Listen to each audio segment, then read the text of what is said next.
말씀은 누가복음 1장 46절부터 56절입니다. 누가복음 1장 46절부터 56절까지 말씀 함께 보도록 하겠습니다.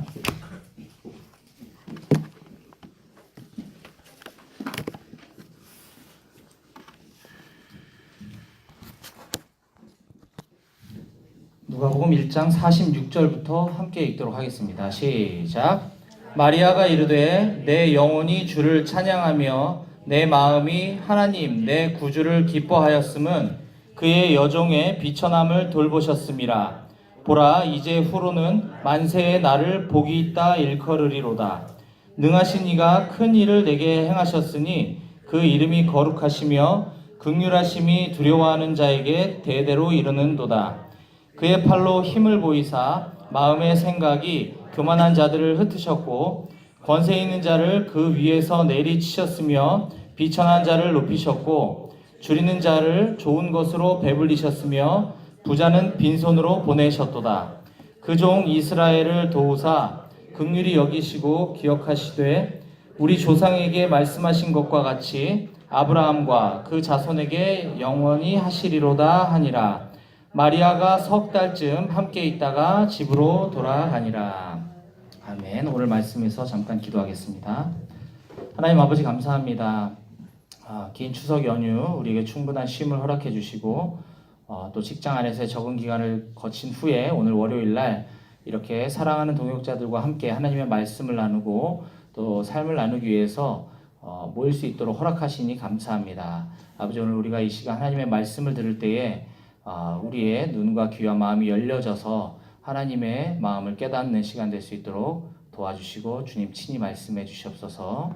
오늘 모임의 모든 순서를 주님께 맡겨드립니다. 감사드리며 예수님의 이름으로 기도했습니다. 아멘. 네, 제가 참으로 오랜만에 여기 쓴 것 같아요. 제가 언제 했지? 어디까지 말씀 나눴지? 찾아보니까 7월 23일 날 말씀 전하고 2달을 쉬었더라고요. 제가 할렐루야. 우리 터키 사역 준비하면서 8월 첫째 주에는 우리 스터디 했던 에베소 교회 스터디 했던 팀들이 너무 준비를 잘해 주셔서 그걸 우리가 함께 나누는 시간 가졌고요. 그다음에 터키 선교 가느라고 또 쉬었고 갔다 와서 사역 보고 있었고 그다음에 한 달에 한 번씩 있는 기도회 그리고 갔다 왔더니 또 곽기문 선교사님이 케냐에서 오랜만에 오셔가지고 또 모임에 오셔서 메시지 전해주시고 또 우리 지구대표님 정교영 형제님이 2달에 한 번씩 이제 우리 모임에 오시는 게 또 저번 주 있고 또 기도회 있고 이러다 보니까 그냥 푹 쉬었습니다. 하여튼 너무 감사하고요. 그렇다고 아주 쉰 건 아니고 목요 순장 모임하고 새벽 기도는 또 계속 되고 있었어요. 네. 그래서 7월 23일 날 우리가 함께 나눴던 말씀이 누가복음 1장 26절에서 38절까지 말씀이었거든요. 1절 38절까지 말씀을 나눴는데 오늘 왜 46절부터 읽었냐? 오늘 저는 39절부터 80절까지를 다 좀 다뤄보려고 합니다. 이게 너무 진도가 안 나가서 이러다가 우리 예수님 만날 날이 너무 오래 걸릴 것 같아서 좀 진도를 빨리 빼야겠다. 그래서 오늘은 누가복음 1장을 다 마지막 부분까지 좀 다뤄보려고 하는데요. 지난 시간에 다 말씀드릴 수는 없고 우리가 나눴던 말씀은 마리아의 수태고지 장면에 대해서 함께 나눴었죠. 마리아의 수태고지. 천사가 나타나서 마리아에게 임신할 것을 알려주는 장면을 나누면서 그 천사에 대한 부분을 잠깐 언급할 때 정경과 외경과 위경이 있다. 이런 얘기들을 잠깐 나눴고요. 그리고 이제 카톨릭에서 이야기하는 마리아 숭배 사상이 아베 마리아에서 이제 근원이 됐는데 그 아베 마리아는 이제 벌게이트 성경을 이제 번역하면서 영어 성경을 따라서 오다 보니까 약간 번역상의 오류로 인해서 아베 마리아 천사가 마리아에게 와서 숭배한 것이 아니라 그냥 천사가 와서 말했을 뿐인데 이렇게 된 것이다라고 얘기하면서 우리가 성경 번역의 좀 역사에 대해서 조금씩 살펴보았습니다. 그리고 이제 무엇보다 중요한 게 마리아의 수태고지 장면을 통해서 우리가 배울 수 있는 교훈들은 첫째로 평범한 자매였던 마리아에게 하나님의 특별한 은총이 임해서 성자 하나님의 육신의 어머니가 되었던 것처럼 우리들에게도 평범한 우리들에게도 하나님의 특별한 은혜가 임해서 성부 하나님의 아들이 되었다라고 하는 것들을 나눴고요. 그리고 처녀가 임신한다라는 그런 도저히 말도 안 되는 그런 일들이 억울한 일이 될 수도 있는 일이 마리아에게 임했던 것처럼 우리도 예수님을 믿고 난 이후에 우리가 제자로 살고 난 이후에 억울한 일을 겪을 수도 있다 하는 부분에 대해서 우리가 좀 나눴고요. 마지막 세 번째로는 그런 말도 안 되는 황당한 억울한 그런 비상식적인 그런 일을 겪은 마리아도 그 순종했던 그 믿음에 대해서 우리가 좀 배워야 되겠다라고 나눴습니다. 그래서 우리는 지금 마태, 마가, 누가, 요한복음을 그냥 섞어서 이 사복음서를 그냥 시간 순으로 이렇게 쭉 지금 살펴보고 있는 그 사복음서 강해를 하고 있는 오늘 6번째 시간입니다. 오늘 6번째 시간으로 나머지 38절 이후부터 80절까지 말씀을 좀 보도록 할 건데요. 그 39절부터군요. 예. 단락단락을 좀 나눠 보게 되면 39절에서 45절까지 말씀은 마리아가 그녀의 친척인 엘리사벳을 찾아가서 고민을 상담하는 장면이 나오고요. 그 다음에 46절에서 56절까지는 오늘 우리가 읽었던 마리아의 찬양에 대한 부분입니다. 그리고 57절에서 66절은 세례 요한의 출생과 장명, 그러니까 이름 짓는 사건에 대해서 얘기가 좀 나오고 있고요. 67절에서 80절은 그 요한의 아버지인 사가랴의 예언 또는 이제 사가랴의 노래, 뭐 이런 사가랴의 찬양 이런 내용이 언급되고 있습니다. 그래서 우리가 첫 번째 우선 좀 살펴볼 첫 번째 단락인 마리아가 엘리사벳을 찾아가는 그 장면에서 오늘 말씀은 이렇게 시작을 하고 있습니다. 39절입니다. 이때에 마리아가 일어나 빨리 산골로 가서 유대 한 동네에 이르러 이때에 예. 이때가 어느 때죠? 천사가 마리아에게 나타나서 너 임신할 거야 라고 이제 얘기해주고 천사하고 대화 나누다가 뭐 좀 이야기는 어렵지만 순종하겠습니다. 주의 여정연이 말씀대로 이루어지기다 하고 천사가 복귀한 그때에입니다. 그때 마리아는 어디론가 급하게 이동하고 있다라는 것을 우리가 알 수 있는데요. 마리아가 어디로 갔냐고 보니까 유대 산골 어느 동네, 즉 마리아의 친척인 사가랴와 엘리사벳 부부가 살고 있는 지역으로 갔다라고 성경이 기록하고 있는데 그곳이 바로 유대 산골 어느 동네라고 했습니다. 마리아는 지금 어느 동네 사람인가요? 26절에 보면 나오죠. 마리아가 살고 있는 동네는 나사렛. 그렇죠. 나사렛에서 유대 산골 어느 동네, 정확히 알 수는 없지만 나사렛에서 유대까지 지역을 직선거리로 이렇게 찾아보게 되면 약 뭐 80km에서 110km 정도 된다고 합니다. 그냥 퉁쳐서 100km라고 하겠습니다. 100km. 마리아 이때 당시 나이가 한 15세 정도 됐을 거다라고 얘기하는데 뭐 많이 봐도 20세 미만. 그러니까 15세에서 20세 미만인 10대 어린 소녀가 100km나 되는 거리를 당시에 차도 없는데 걸어갔겠죠?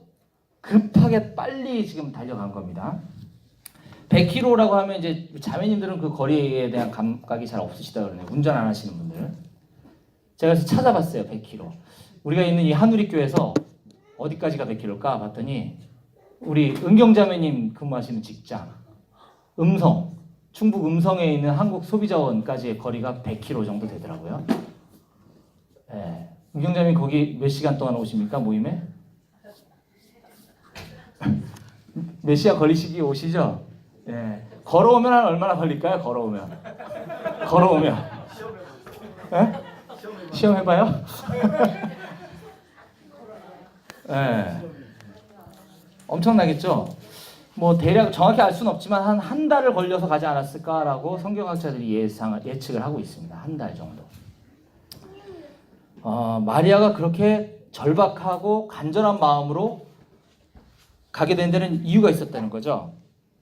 마리아는 평생에 한 번 겪을 수 있을까 말까 천사를 만나는 경험을 했습니다. 그렇죠? 네. 천사를 만나는 경험을 했는데 천사에게 황당한 이야기를 듣습니다. 너가 임신할 거야.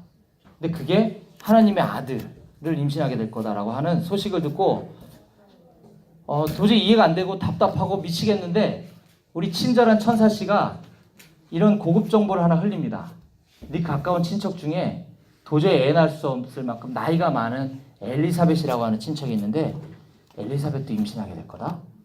그 이야기를 하는 장면을 듣고 마리아가 거기에 힌트를 얻고 찾아가 봐야 되겠다. 그러니까 엘리사벳은 노환, 그러니까 태가 다쳤어요. 노환? 노환이 아니구나. 뭐지? 노산. 왜 노환이 나왔지? 노산인 거예요. 그러니까 노산도 할 수 없는데 임신이 된 거죠. 그 가까운 친척인 마리아는 알았겠지. 마리아는 알았던 거예요. 워낙 가까운 친척이니까. 그러니까 어떻게 임신하게 됐는지를 가서 들어보고 싶었던 거죠. 그래서 급하게 빨리 거기를 가려고 했던 겁니다. 네. 저는 여기서 우리 공동체를 한번 보게 됐어요. 은혜 받아서 그러는 거지 너? 이해가 안 돼서 그러는 건가? 우리 공동체를 한번 돌아보게 됐어요. 네. 여기 우리 모임을 찾아오게 된 여러 동기들과 배경들이 있으실 텐데 저도 10수년 전에 우리 모임을 처음 왔을 때의 모습을 제가 너무 생생히 기억을 합니다. 지금도 우리 비전반에서 오시는 분들에게 그런 얘기들을 나누는데 처음에 모임에 왔을 때 굉장히 전 충격을 받았거든요.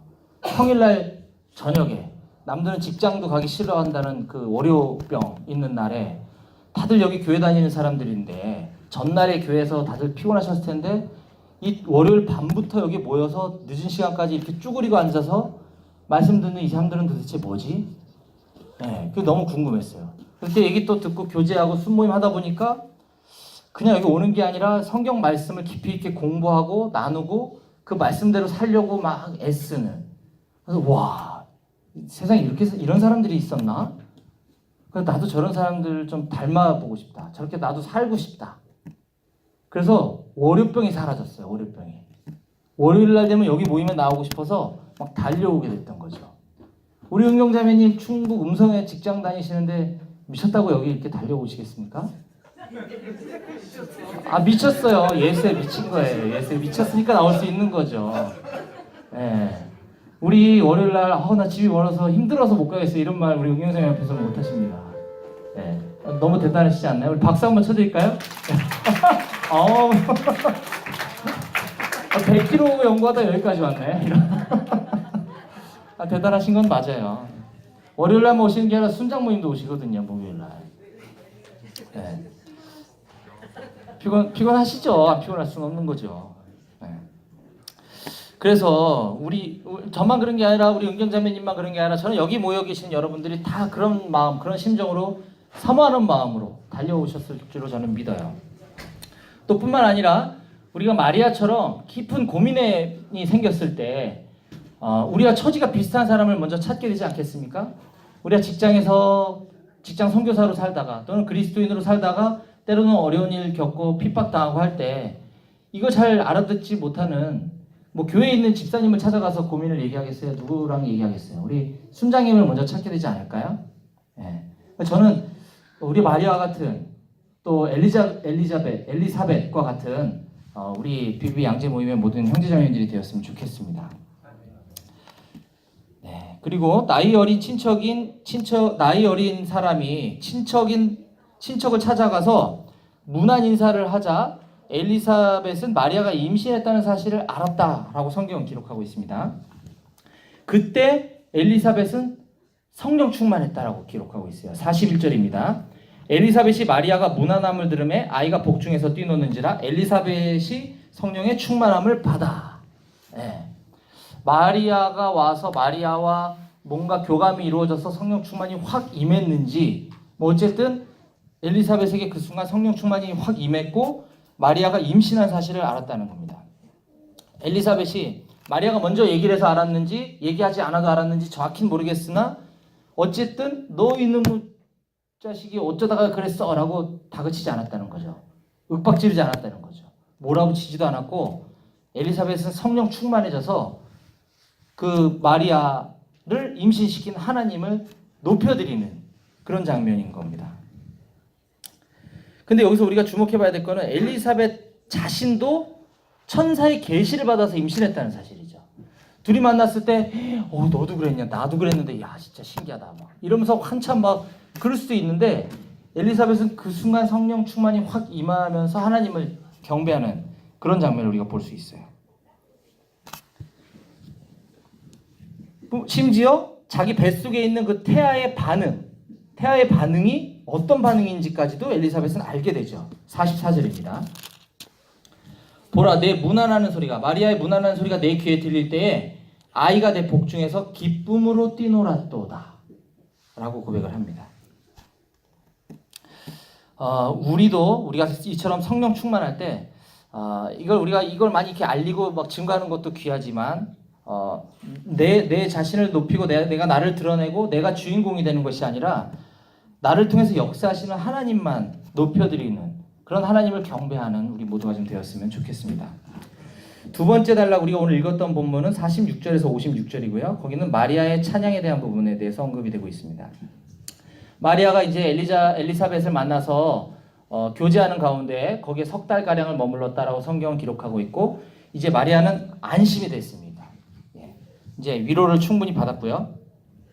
천사로부터 계시를 듣고 친척 엘리사벳을 통해서 그것을 이제 검증까지 받게 된 거죠. 그래서 이제 담대한 믿음이 생겼습니다. 근데 마리아의 이 찬양인 이 대목은 마리아가 성령 충만함으로 말미암아 이런 찬양을 드렸다라는 것을 우리가 충분히 알 수 있는 게 35절 지난 시간에 나눴던 35절 말씀에 보면 천사가 방문했을 때 마리아에게 이렇게 이야기합니다. 성령이 내게 임하시고 지극히 높으신 이의 능력이 너를 덮으시리니 성령이 내게 임하시고 마리아에게 성령 충만이 임하자 마리아는 46절 이하에 이런 찬양의 고백을 드리게 됐다라는 것입니다. 근데 이 마리아의 찬양의 고백을 자세히 보게 되면 우리에게 어떤 하나님의 은혜가 임하고 우리가 기뻐서 하나님을 경배할 때 우리가 드리는 찬양의 고백과 조금 다른 부분이 있습니다. 51절부터 55절까지는 아닙니다. 46절에서 50절까지는 우리의 고백과 어느 정도 유사해요. 우리를 통해서 마리아를 통해서 행하신 하나님의 일에 대해서 고백하는 장면이 나오는데 높은 자를 낮추시고 51절에서 55절 뒷부분 그러니까 마리아의 찬양 부분의 그 뒷부분에 해당하는 51절에서 55절의 고백은 지금 이 상황 나같이 미천한 여종을 통해서 임신하게 하시고 하나님의 아들을 임신하게 하시고 이거에 대해서 놀라움의 경배 이런 고백이 아니라 이 상황과 전혀 어울리지 않는 스케일이 좀 크다고 할까요? 그런 고백을 드리고 있는 걸 우리가 알 수 있습니다. 51에서 53절은 높은 자를 낮추시고 낮은 자를 높이시는 하나님의 그 공의로우심을 찬양하고 또 하나님의 약속의 성취에 대해서 믿음으로 선포하는 그런 찬양을 드리고 있는 거죠. 이스라엘을 향한 하나님의 자비하심을 회상하고 또 하나님이 약속하신 것을 이루실 것을 확신하는 그런 찬양이 54절, 55절까지 지속되고 있습니다. 이걸 볼 때 저와 우리들도 우리가 하나님께 감사의 고백을 드리고 하나님을 찬양할 때 보면 나에게서 비롯된 어떤 사건을 토대로 해서 우리가 나에게 이런 일을 행하신 하나님 정말 대단하십니다. 하나님 감사합니다. 이렇게 우리는 그 단계에서 머물러 있는 경배를 드리는 경우가 많더라는 거죠. 거기서 우리가 더 나아가 하나님의 약속의 말씀에 대한 성취를 우리가 믿음으로 선포하고 하나님께서 세계 열방 가운데 행하신 일들을 높여드리고 하나님의 성품을 우리가 경배하고 이런 수준의 찬양까지 나아가는 저와 여러분이 되었으면 좋겠습니다. 세 번째 단락은 57절에서 66절인데요. 여기서는 이제 세례 요한의 이름을 짓는 이제 에피소드가 이제 좀 언급이 되고 있고 그때 처음에 천사의 그 계시를 받고 그거를 믿지 못하자 이제 눈이 멀게 되는 이제 그런 것들이 이 세례 요한의 이름을 지어줌으로 인해서 그것이 이제 해제되는 그런 기사들이 나오고 있는데 이 부분은 오늘은 그냥 지나가도록 하겠습니다.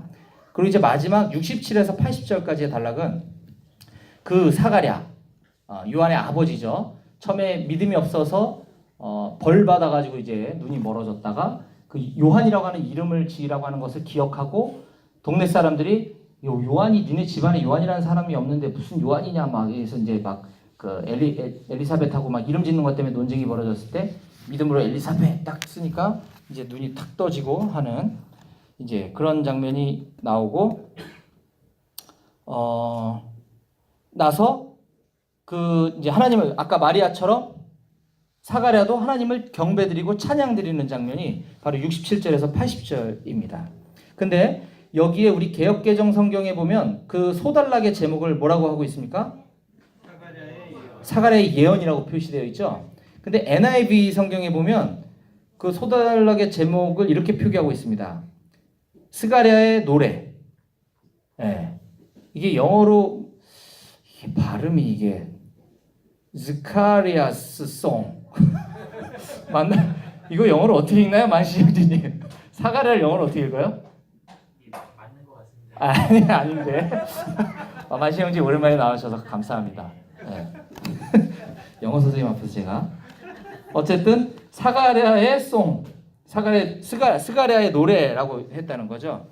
다른 말로 스가랴의 찬양이라는 거죠. 스가랴의 예언, 스가랴의 찬양. 근데 그 부분이 시작되는 67절에 보면 이렇게 이야기합니다. 그 붙인 사가랴가 성령의 충만함을 받아 예언하여 이르되, 성령의 충만함을 받았다라고 이야기하고 있습니다. 오늘 본문을 쭉 단락으로 제가 지금 구분해서 지금 말씀드리고 있는데 느끼셨겠지만 오늘 언급된 여러 사람들, 예수님 주변에 있었던 사람들은 모두 다 성령의 충만함을 받음으로 시작되는 것을 알 수 있죠. 아까 엘리사벳이 그랬고 또 마리아도 그랬고 지금 스가랴가 그러고 있고 심지어 엘리사벳의 태 속에 들어있는 태아마저도 성령 충만했다라고 성경은 기록하고 있습니다. 15절을 한번 보겠습니다. 지난번에 나눴던 15절인데요. 이는 그가 주 앞에 큰 자가 되며 포도주나 독한 술을 마시지 아니하며 모태로부터 성령의 충만함을 받아. 이게 지금 엘리사벳의 뱃속에 있는 요한, 태아 요한의 상태를 성경이 이렇게 이야기하고 있는 거죠. 모태로부터 성령의 충만함을 받아. 새번역 성경은 이렇게 표현하고 있습니다. 어머니 뱃속에 있을 때부터 성령을 충만하게 받을 것이며. 네. 지금 오늘 누가복음 1장에 나오는 모든 사람들이 지금 다 성령 충만한 것을 우리가 알 수 있고 그 성령 충만한 다음에 어떤 증상이 나타나는가 봤더니 엘리사벳도 하나님을 높여드렸고 마리아도 하나님을 찬양했고 스가랴도 하나님을 찬양했다라고 하는 사실입니다. 그 사가랴예요. 사가랴. 제가 어줍지 않게 자꾸 영어 성경 보다가 이거 보다가 해가지고 제가 좀 막 오락가락 하고 있는데 사가랴예요. 네. 사가랴가 지금 이 찬양하고 있는 이 시점은 본인이 누뚱이 아들을 막 출산한 시점입니다. 그것도 천사의 계시를 받아서 있을 수 없는 임신과 출산이 지금 일어난 그 시점입니다. 이때 사가랴가 얼마나 기뻐했겠습니까? 그리고 그 일을 행하신 하나님을 높여드리고 싶지 않았을까요? 그렇죠. 근데 이 사가랴의 찬양 부분을 가만히 보게 되면 그는 메시아이신 예수님의 탄생을 통하여 구원을 베푸시는 하나님을 먼저 찬양하는 것을 볼 수가 있습니다. 68절에서 75절까지 내용이 그거거든요. 나를 통해서 이런 아들을 주신 놀라우신 하나님을 먼저 찬양하는 것이 아니라 메시아 예수님의 탄생을 통해서 구원을 베푸시는 하나님을 먼저 찬양하고 그리고 나서 자기 아들에 대한 역할을 이건 찬양이라기보다는 계시적으로 이렇게 이야기하고 있습니다. 너의 역할은 너의 평생의 임무는 주님의 길을 준비하는 거야. 그거에 대한 사명을 정확히 깨달아야 되고 네가 주님보다 먼저 앞서 나서면 안 돼. 이걸 지금 뒷부분에서 이야기하고 있는 것이죠. 우리가 너무나 잘 아는 에베소서 5장 15절 18절 말씀을 이건 한번 같이 찾아보겠습니다. 에베소서 5장 15절부터 18절입니다.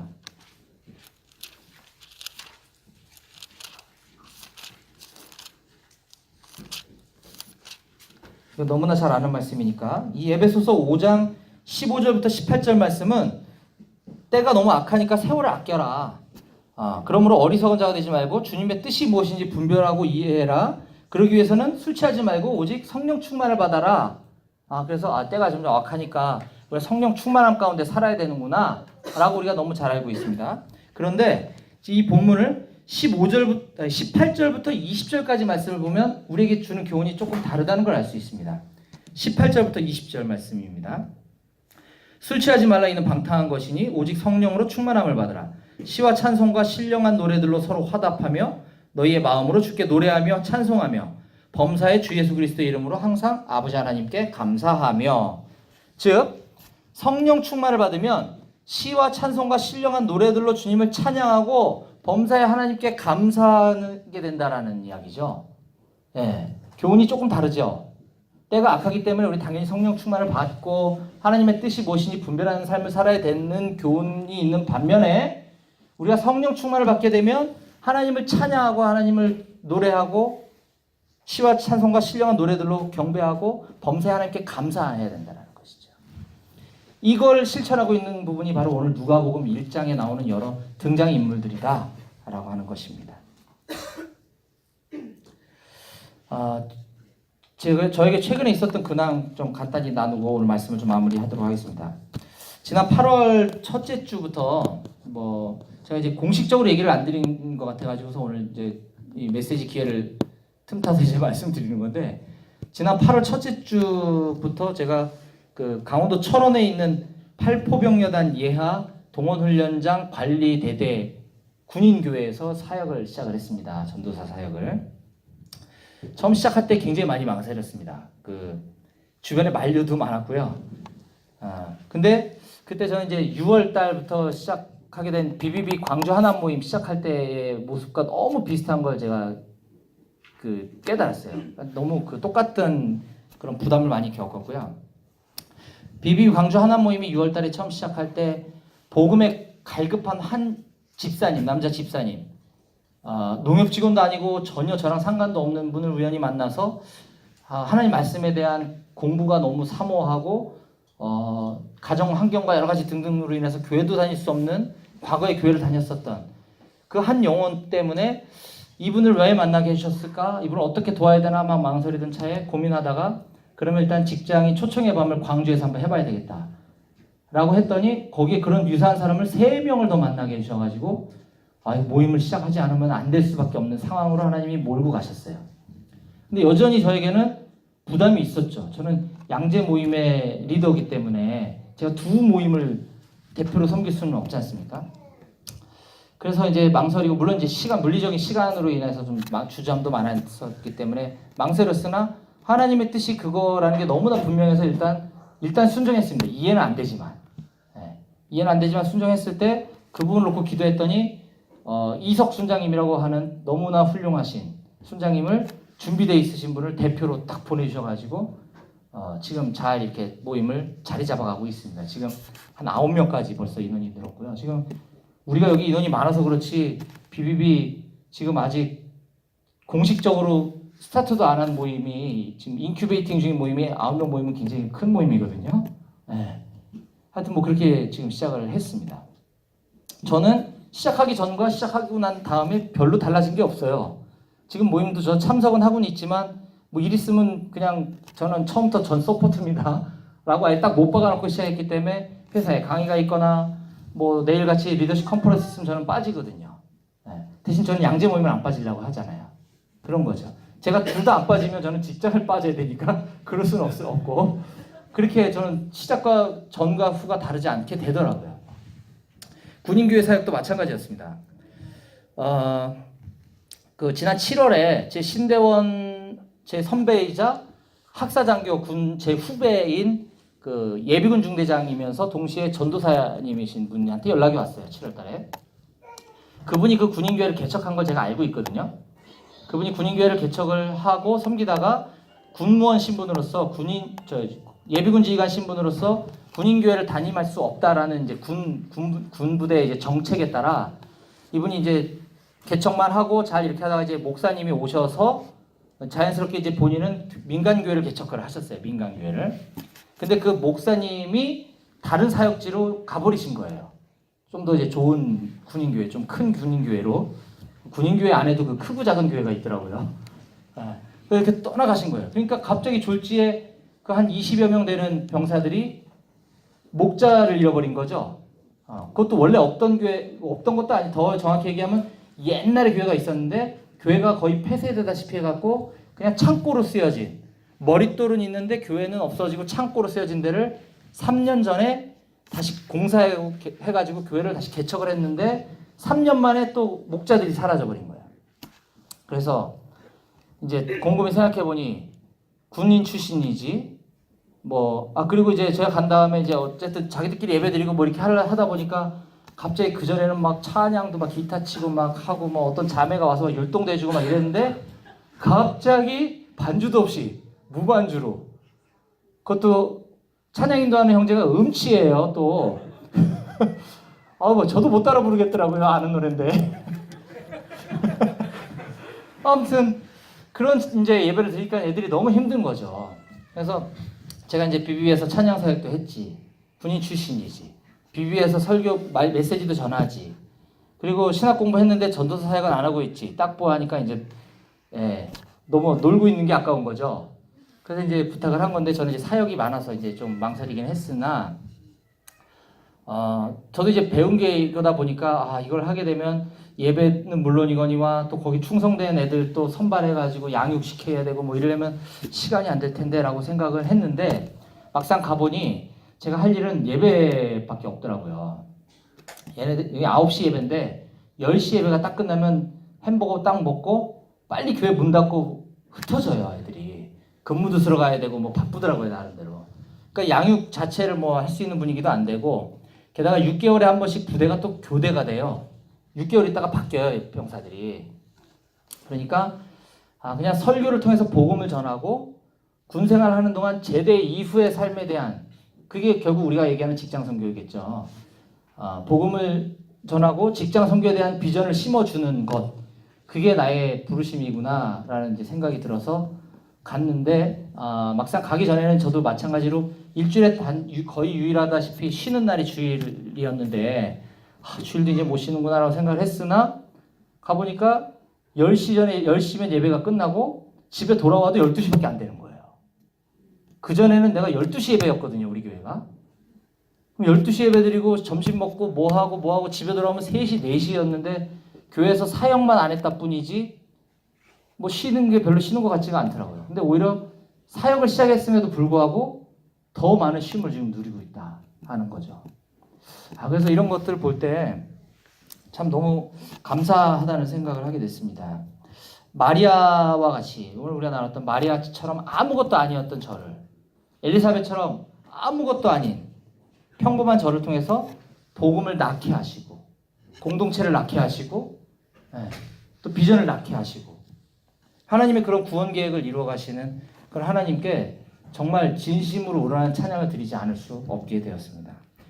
이 일에 우리 사랑하는 양재 모임의 우리 동역자분들도 함께 기도로 함께 해주셨으면 감사하겠습니다. 제 근황을 좀 나눠야 될 필요가 있겠다 싶어서 오늘 기회가 돼서 좀 나눴고요. 다 같이 기도하시겠습니다. 하나님 아버지 감사합니다. 예수님을 직간접적으로 만나거나 접촉했던 모든 사람들에게 성령의 충만이 임하는 것을 보았습니다. 아버지 정말 예수님의 피값을 주고 우리를 죄에서 구원해 주시고 죄 용서함 받은 우리가 그보다 더 성령 충만해져야 되는 것이 마땅한 줄로 믿습니다. 아버지 우리 날마다 삶 가운데 우리에게 성령 충만을 허락해 주시고 우리의 삶이 진심에서 우러나오는 하나님의 구원의 경륜의 찬양이 날마다 드려지고 나의 필요가 채워진 것에 대한 감사가 아니라 그냥 내가 이렇게 살게 해주신 것에 대한 그 무한 감사의 삶을 살아갈 수 있는 우리 모든 양재 모임의 형제자매님들 다 될 수 있도록 도와주시옵소서. 하나님께서 우리를 사역의 지경으로 부르시고 우리를 직장 선교사로 부르신 것이 우리에게 멍해를 지어주시기 위함도 아니고 우리를 힘들게 만들려고 하시는 것도 아니고 우리를 어렵게 만들려고 하시는 것이 아니라 우리에게 큰 기쁨과 큰 은혜와 큰 감격을 주시고 싶어 하시는 하나님의 마음을 우리가 깨달아 그때그때마다 힘들더라도 순종의 삶을 살 수 있는 우리 모든 양재 모임의 형제자매들 될 수 있도록 주님 도와주시옵소서. 오늘도 말씀해 주셔서 감사합니다. 이 시간 이후에 또 순모임 가운데 하나님께서 예배해 주신 은혜로 함께하여 주시옵소서. 감사드리며 예수님의 이름으로 기도했습니다. 아멘. 박수로 하나님께 영광 돌리겠습니다.